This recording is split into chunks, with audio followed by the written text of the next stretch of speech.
Warriors, thanks for tuning into the video. On today's episode, we're gonna talk about two questions that have bothered me the past couple years and have actually led to some of the massive decisions I've been making as of late. But before we do that, go ahead and like, subscribe, do all the things, and let's get in a workout. It is the first full week of the new year, and right now I am on the treadmill. I'm just walking. I can't run right now. Want to make sure I get a little bit of cardio in, so we're doing an incline walk. All right, so it's Monday night around 10:15, and I'm about to get a workout in.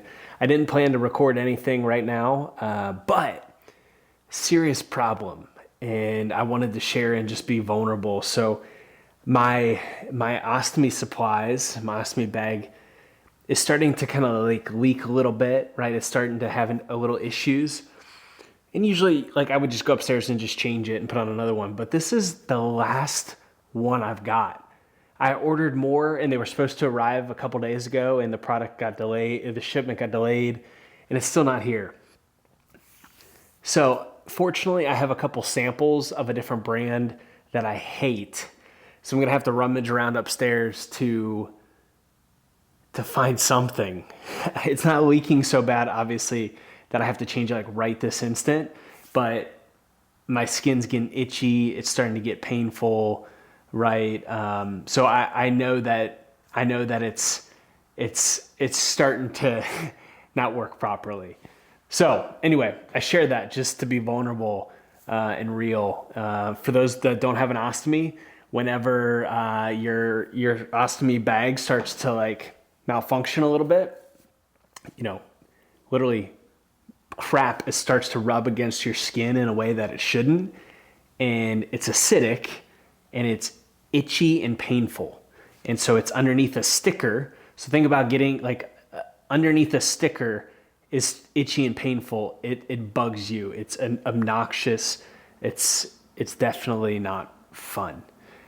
It's also not fun to have the supplies in your house to just go take care of the problem. So anyway, about to get in a workout session. Just wanted to share, be vulnerable.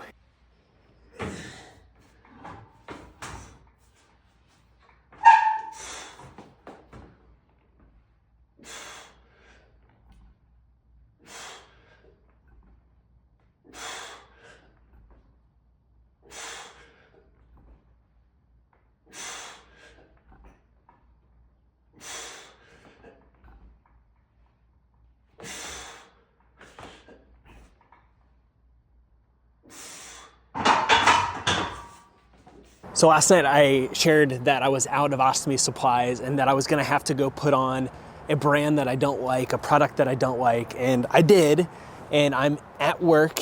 It's 2:30. I have an appointment, a client coming into the office in 1 hour. And I looked down and I felt like things weren't going right. And I looked down and I realized that my ostomy bag is leaking, as you can see. So, full vulnerability.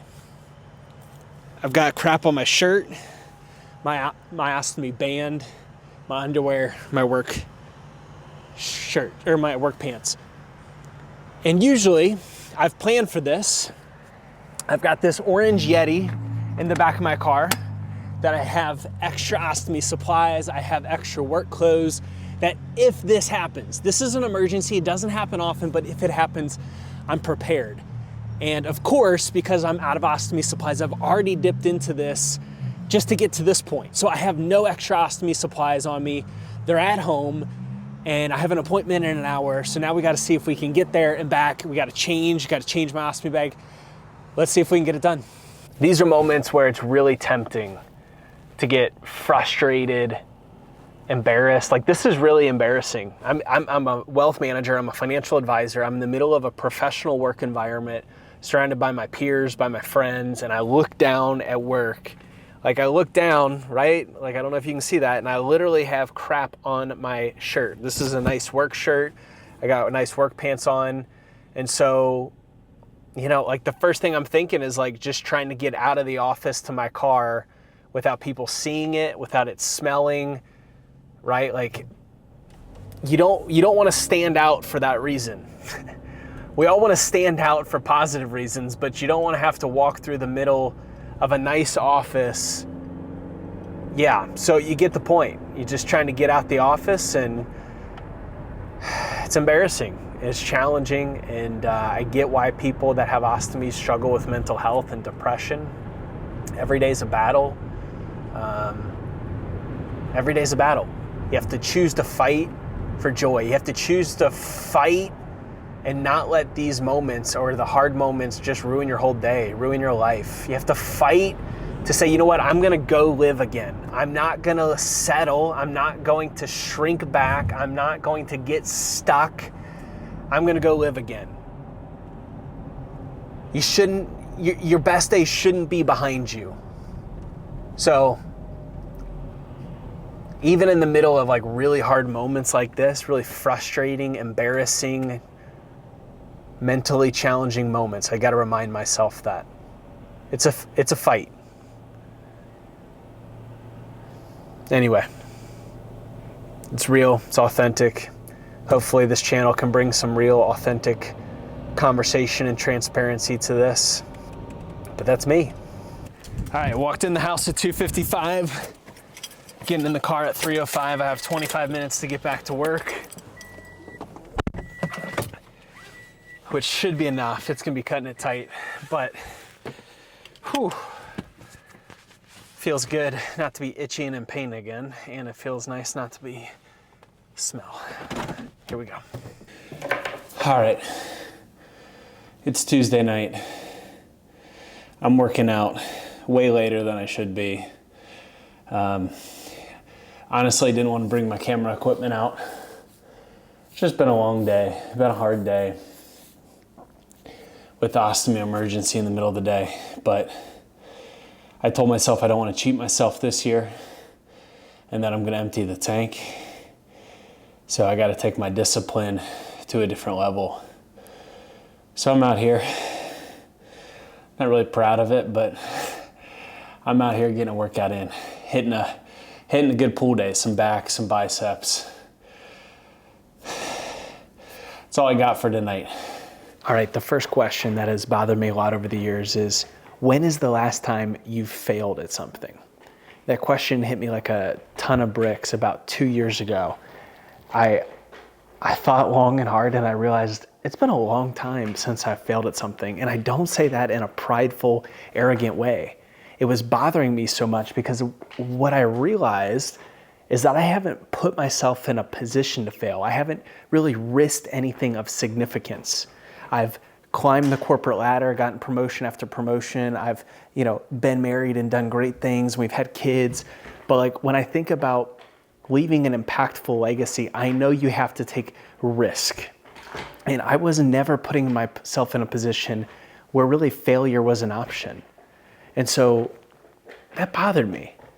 And that's part of the reason that I left Fidelity, which was a place of security and comfort, and I had a long future there and good income and good money, but I took a risk and I jumped about a year ago to be a wealth manager at a smaller RIA with a lot more upside, but in the short term, it's a risk.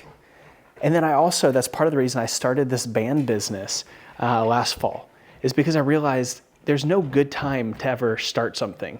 Now certainly isn't a great time to be dumping hundreds and thousands of dollars into a project that may or may not work, but it was the right time, if you know what I mean.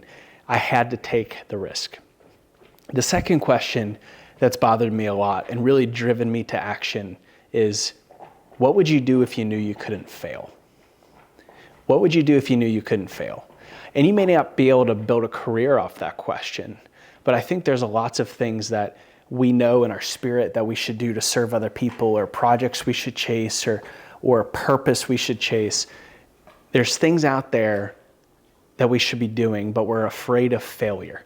And not everything that I'm talking about right now is talking about income and jobs and career. Some of it's just, what should your family be doing?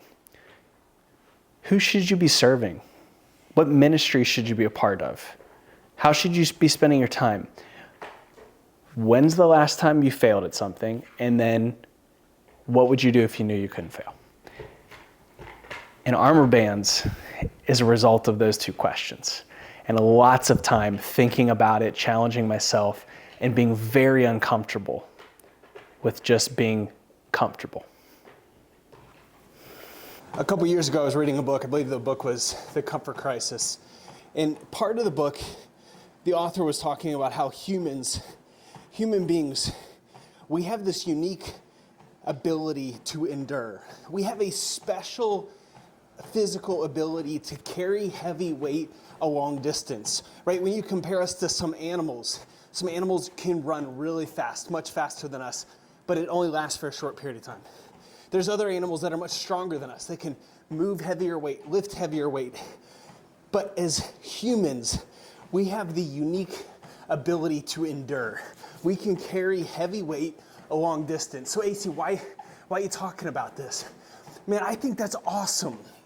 And I've seen the ability to endure in my own life and what a special trait that is. And I want you to be able to endure.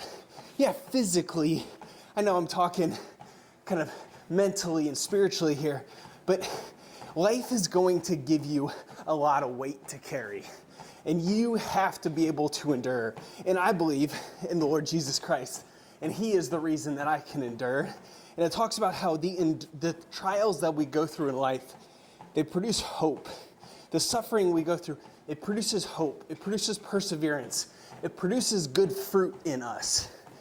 So I just want to encourage you to develop that endurance in yourself. And sometimes you train yourself physically, and that training, that discipline, it becomes a mental, an emotional, a spiritual trait as well. But a lot of us, we can't endure 30 minutes on the treadmill. We can't endure anything uncomfortable. Man, we got to train that into ourselves. Because if I've learned anything the past couple years, is that endurance in life. Life requires endurance, the ability to endure pain, suffering, not just for a short period of time, but sometimes long periods of time. And you got to have that mental capacity, the mental fight in you. You got to train yourself.